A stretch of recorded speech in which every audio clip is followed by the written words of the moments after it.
성도 여러분 안녕하십니까? 행복한 안식일입니다. 요즘 아침 저녁으로 산책하기에는 아직도 바람이 매섭습니다. 그러나 햇빛은 따뜻해서 겨울내 잔디 위에 덮였던 눈들이 점점 녹아가는 게 보이는데요. 눈 녹은 잔디를 들여다보게 되면 그 차갑고 무거운 눈을 한겨울내 죽지도 않고 버티면서 어떻게 살아났는지 파란 잔디잎을 자랑이라도 하는 듯이 우리들에게 펼쳐놓습니다. 왜 잔디는 겨울에도 누렇게 뜨지 않고 그 추운 겨울을 견딜 수 있었을까요? 아마도 잔디는 땅속 깊이 뿌리를 내리고 뿌리와 뿌리가 연결되어서 아무리 긴 겨울을 지나도, 아무리 추운 겨울을 지나도, 아무리 눈이 높이 쌓였어도 끄떡도 없이 어김없이 봄이 오면 파란 잔디를 우리들에게 선물 선사하는 듯합니다. 저는 잔디를 보면서 우리들의 믿음과 신앙생활에도 하루 이틀, 한 달, 두 달, 세상이 변하고 환경이 변해도 꿋꿋이 변함없는 뿌리를 주님께 내릴 수만 있다면 예수님 다시 오시겠다는 약속을 향하여 우리는 매진해 나갈 수 있는 듯합니다. 우리 성도 여러분들의 생애도 우리 주변의 상황들 때문에 오늘은 좋았다, 내일은 슬펐다 할 필요 없습니다. 다만 참 소망 되시는 예수님께 우리의 믿음의 뿌리를 내려간다면 이것이 정말 참 행복이 깃들 것입니다. 오늘은 요한복음 15장 4절과 5절의 말씀으로 우리들의 신앙생활을 성공적으로 이끌 수 있는지 살펴보는 시간을 가지겠습니다. 내 안에 거하라, 나도 너희 안에 거하리라. 가지가 포도나무에 붙어 있지 아니하면 절로 과실을 맺을 수 없음같이 너희도 내 안에 있지 아니하면 그러하리라. 나는 포도나무요 너희는 가지니 저가 내 안에 내가 저 안에 있으면 이 사람은 과실을 많이 맺나니 나를 떠나서는 너희가 아무것도 할 수 없음이라. 요한복음 13장부터 17장까지는 예수님께서 우리들에게 주신 하나의 이야기 보따리라는 그런 느낌이 듭니다. 이제 예수님께서 이 세상을 곧 떠나시게 되었기 때문에 이제껏 예수님께서 하신 일의 목적과 의미들을 마지막으로 제자들에게 다 정리하시고 분명히 하시기 위해서 주신 말씀들인데요. 요한복음 13장 1절과 17장 17절을 보면 알 수 있습니다. 유월절 전에 예수께서 자기가 세상을 떠나 아버지께로 돌아가실 때가 이른 줄 아시고 나는 세상에 더 있지 아니하오나 저희는 세상에 있사옵고 나는 아버지께로 가옵나니 거룩하신 아버지여 내게 주신 아버지의 이름으로 저희를 보전하사 우리와 같이 저희도 하나 되게 하옵소서. 이제 예수님께서는 이 세상의 모든 일을 마치시고 떠나실 것을 염두에 두시고 13장에서 뿐만 아니라 17장에서도 반복하면서 이제 더 이상 이 땅에 계시지 않기 때문에 그것을 준비하시려고 하는 부분임을 우리는 보게 됩니다. 말씀해 보면 예수님께서는 아버지께로 가시기 때문에 아버지의 이름으로 저희를 보전하사 예수님과 우리를 하나가 되게 해달라는 탄원을 하고 계시는 것이죠. 자, 그렇다면 요한복음 13장과 17장 사이에 있는 15장의 본문의 말씀은 여러분 어떻게 이해하셨습니까? 예수님의 의도는 분명합니다. 저와 여러분들이 주님께서 계시지 않을 이 땅에서 가장 축복의 방법을 설명하기 위한 예화가 바로 포도나무와 그 가지 그리고 열매인 것입니다. 신앙생활이란 무엇입니까? 라고 물어본다면 어떤 분들은 예수님께 혹은 사람들에게 무언가를 하는 것이라고 생각하는 사람이 많습니다. 그러나 성경에서 말하는 신앙생활이란 우리가 어떻게 그리스도 안에 연합되어 있는가 하는 것을 지적해주고 있는데요. 우리가 만일 그리스도 안에 연합되어서 포도나무 되신 그분께 제대로 붙어 있기만 하면 우리는 분명히 열매가 맺혀지게 되어 있다라는 것입니다. 오늘 우리가 읽은 부분에서는 그 사실을 잘 말해주고 있습니다. 내 안에 거하라. 나도 너희 안에 거하리라. 어쩌면 하나님의 백성들에게 있어서 가장 중요한 신앙의 싸움거리는 포도나무 대신 예수 그리스도께 잘 붙어 있는 것입니다. 다시 말해 그리스도 안에 거하는 삶을 삶으로 그리스도를 더 깊이 배워나가는 작업이 하나님의 백성들에 있어서 일생을 걸쳐서 가장 중요한 훈련거리이고 목표인 것이지요. 그런데 문제는 그게 잘 안 된다라는 겁니다. 원 뿌리인 포도나무인 우리 예수님께 뿌리를 받고 살아가야 하는데 예수님보다는 다른 것에 뿌리를 내리고 또 열매가 성치 않음을 한탄하는데요. 구약 성경에 보면 실패한 이스라엘 백성들의 예를 포도나무의 비유를 통해서 우리들에게 보여줍니다. 시편 80편 8절입니다. 주께서 한 포도나무를 애굽에서 가져다가 열방을 쫓아내시고 이를 심었나이다. 한 포도나무를 애굽에서 가져와서 열방을 쫓아내고 심었다라고 하는데 누구 이야기인가요? 예, 바로 이스라엘, 유다 백성들이죠. 이스라엘을 포도나무로 비유하고 있는데요. 그런데 이 포도나무가 여기에서 이스라엘 지칭한 것으로 나와 있을 뿐만 아니라 좀 더 확장해서 다른 꾸짖음으로 연결되어 있는 것을 볼 수가 있습니다. 예레미야서 2장 21절에 보면 내가 너를 순전한 참 종자 곧 귀한 포도나무로 심었거늘 내게 대하여 이방 포도나무의 악한 가지가 됨은 어찌미뇨.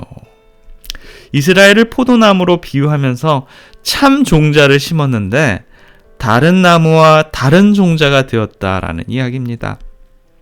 하나님이 선하고 아름답게 만든 사람들이 뿌리를 잘 내리지 못하고 주변의 것들에 접촉해서는 안 되는 다른 뿌리들에 접촉되어서 하나님 앞에서 범죄하고 계속 하나님 앞에서 반역해서 죄를 일삼으며 더러운 것을 더 좋아하는 악한 가지가 되면 우리들에게 알려줍니다.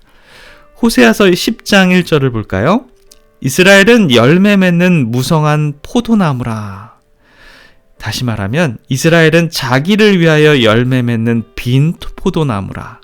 그 열매가 많을수록 제단을 많게 하며 그 땅이 아름다울수록 주상을 아름답게 하도다. 열매 맺는 무성한 포도나무가 있습니다. 무성하다라는 것은 열매를 맺긴 맺는데 비어있다라는 뜻이죠. 그리고 또 누구만을 위해서 열매를 맺는다라고 합니까? 자기만을 위하여 열매를 맺는다. 자기만을 위하여 열매를 맺는 빈 포도나무다라고 말합니다. 포도나무 하면 먼저 나무라기보다는 뭐가 떠오르냐면 열매가 가장 연상되며 또 그 열매에만 시선이 머무릅니다. 포도나무 하면 열매 외에는 별로 보잘것이 없어 보입니다. 잎도 그렇고 나무 자체도 별로 쓸모가 없지요. 오직 바라볼 수 있는 것은 그 열매에 있습니다. 그런데 그 무성한 포도나무가 열매가 많을수록 제단을 많게 하며 그 땅이 아름다울수록 주상을 아름답게 한다고 말합니다. 다시 말하면 하나님께서 축복하시고 은혜를 베풀수록 점점 더 나쁜 길로 가고 점점 이상한 짓만을 하고 있다는 것을 꾸짖고 있는데요. 실물교훈 291페이지, 292페이지에 보면 유다 백성들은 이 경고에 유의하지 않았다. 저희는 하나님을 잊어버리고 하나님의 대표자로서의 고상한 특권을 인식하지 못했다. 저희가 받은 은총은 세상의 축복이 되지 못했다. 저희가 가진 모든 특권은 저희 자신을 영화롭게 하는 데 사용되었다. 저희는 하나님께서 그들에게 요구하신 봉사를 하지 아니했고 그들은 신앙적 지도와 거룩한 모본으로서 저희 동포들을 선도하지 아니하였다. 제임스 무어가 쓴 다 실패했을 때라는 책에 사업가로서의 로버트 씨의 이야기가 이렇게 기록되어 있습니다. 그는 보스턴 주택단지 개발업자로서 한때는 3,200만 달러, 당시 한국 돈으로 약 400억 원에 해당되는 자본금을 운영하는 큰 사업가였습니다. 그러다가 다른 일에 손을 댔다가 그만 자금의 사정이 악화되어서 파산하고 만 것이죠. 그는 믿을 수가 없었습니다. 가슴이 답답해서 견딜 수가 없었습니다. 그래서 하루는 길거리에 차를 세워두고 눈에 보이는 아무 교회나 들어갔습니다. 가장 구석진 자리에 앉아서 주님, 나를 살려주십시오. 주님, 나는 살 길이 없습니다. 어떻게 해야 될지 알 수가 없습니다. 라고 하면서 눈물로 간절히 기도를 했습니다. 그가 교회를 다니면서 눈물을 흘리기는 정말 50평생의 처음이었습니다. 조금 후에 목사님이 나와서 설교를 하는데 그 설교 내용이 회당장 야이로가 예수님을 모시고 의지했더니 죽었던 딸이 살아났다라는 그런 설교였습니다. 그 설교의 말씀이 몽둥이로서 자기 머리를 때린 것 같았습니다. 왜 내 사업체가 죽었을까? 예수님과 함께 안 했기 때문에 죽었구나. 회당장 야이로가 예수님과 같이 있으니까 죽은 딸도 살아났는데 왜 내 사업체가 죽었을까? 예수님을 떠나서 형식적으로 신앙생활을 했기 때문에 내 사업체가 죽었구나. 로버트는 깊이 반성했습니다.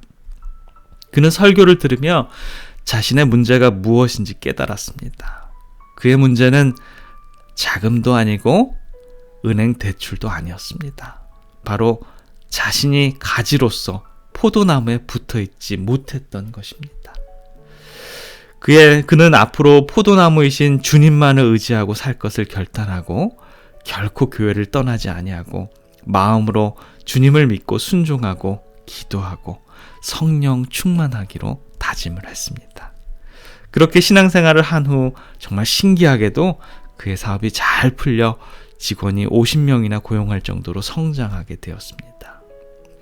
모든 문제는 주님과 연결되어 있지 않을 때 생겨납니다. 주님과 연결되지 않고 다른 것에 연결되어 있는 나의 모습은 아닌지 우리 한번 살펴보시기 바랍니다.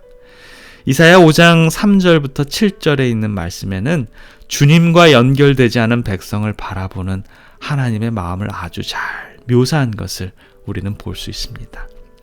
예루살렘 거민과 유다 사람들아 구하노니 이제 나와 내 포도원 사이에 판단하라. 내가 내 포도원을 위하여 행한 것 외에 무엇을 더할 것이 있었으랴. 내가 좋은 포도 맺기를 기다렸거늘 들포도 맺음은 어쩌미뇨. 이제 내가 내 포도원에 어떻게 행할 것을 너희에게 이르리라. 내가 그 울타리를 걷어 먹힘을 당케 하며 그 담을 헐어 짓밟히게 할 것이요 내가 그것으로 황무케 하리니 다시는 가지를 자름이나 북을 돋우지 못하여 진려와 형극이 날 것이며 내가 또 구름을 명하여 그 위에 비를 내리지 말라 하리라. 공평을 바랐더니 도리어 포악이요 그들에게 의로움을 바랐더니 도리어 부르짖음이었도다. 왜 이스라엘은 극상품 포도를 맺지 못하고 들포도의 열매만 내었을까요? 그 부분의 답은 호세와 10장 2절과 3절을 보면 나오는데요. 저희가 두 마음을 품었으니 이제 죄를 받을 것이라. 하나님이 그 제단을 쳐서 깨치시며 그 주상을 헐으시리라. 저희가 이제 이르시기를 우리가 여호와를 두려워 아니하므로 우리에게 왕이 없거니와 왕이 우리를 위하여 무엇을 하리요 하리로라. 점점 더 패약해지며 하나님의 간섭과 깨우침에 대해서 마음을 굳게 하고 있다라고 이야기합니다. 그들은 마음이 두 마음을 품었다라고 합니다. 사랑하는 성도 여러분, 저와 여러분들은 어떠한 열매를 맺고 있습니까? 구약과 신약 성경 곳곳에 포도나무 이야기에 대해서 우리들에게 무엇을 알게 하기를 원하시는 걸까요? 이제 예수님께서는 그 이야기를 다시 돌이켜서 요한복음 15장에 나는 참 포도나무다 라고 이렇게 이야기하셨을까요? 그것도 이제 조금만 지나면 이 땅에 있지 않으실 분이 왜 굳이 또 포도나무 이야기를 하시는 걸까요? 본문을 다시 한번 살펴보겠습니다. 요한복음 15장 4절부터 7절입니다. 내 안에 거하라 나도 너희 안에 거하리라. 가지가 포도나무에 붙어있지 아니하면 절로 과실을 맺을 수 없음같이 너희도 내 안에 있지 아니하면 그러하리라. 나는 포도나무요 너희는 가지니 저가 내 안에 내가 저 안에 있으면 이 사람은 과실을 많이 맺나니 나를 떠나서는 너희가 아무것도 할 수 없음이라. 사람이 내 안에 거하지 아니하면 가지처럼 밖에 버리워 말라지나니 사람들이 이것을 모아다가 불에 던져 사르리니라. 너희가 내 안에 거하고 내 말이 너희 안에 거하면 무엇이든지 원하는 대로 구하라. 그리하면 이루리라.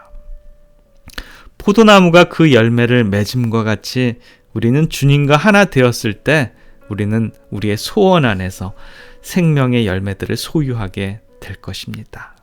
가지는 열매를 맺는 것이 아니라 열매가 달리는 장소일 뿐입니다. 이렇게 이해되어질 때 비로소 포도나무의 가치를 바로 알게 될 수 있는 것입니다. 다시 말하면 예수님의 소중함은 그분을 통해서 우리가 열매를 맺을 수 있다라는 그런 근원임을 깨닫게 된다라는 것입니다.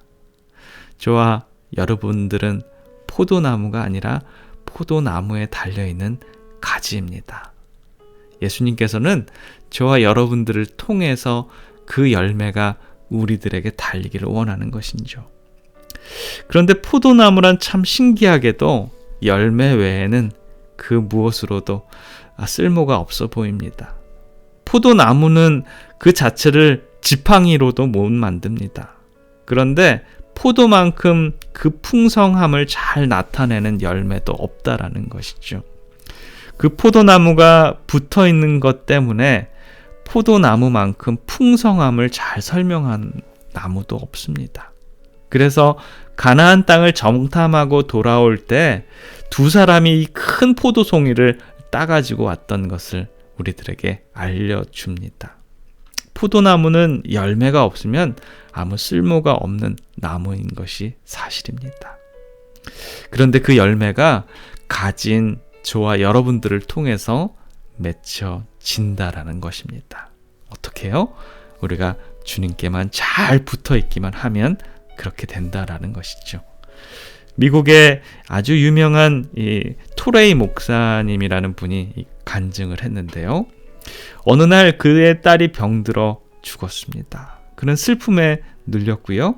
어느 날 밤 그는 창문을 열고 그 답답함에 딸의 이름을 부르짖었습니다.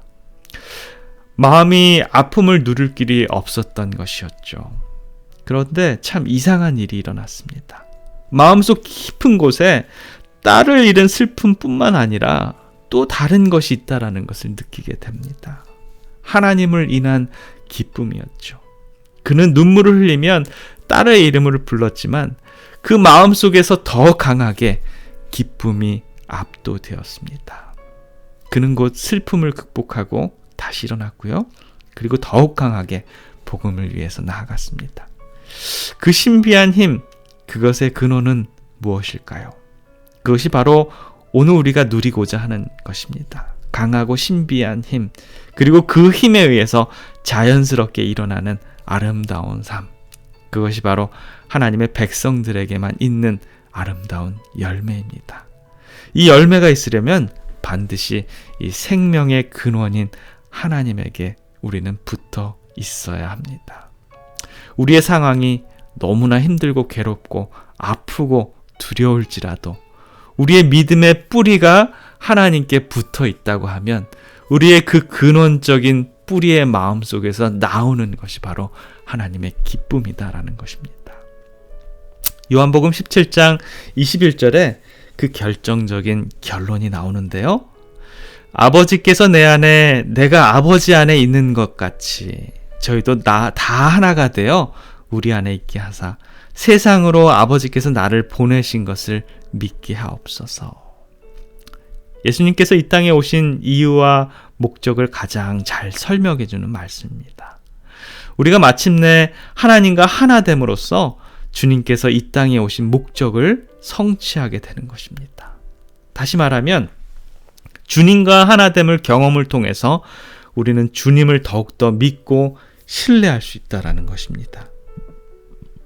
로버트 멍어는 내 마음 그리스도의 집이라는 책을 썼는데요.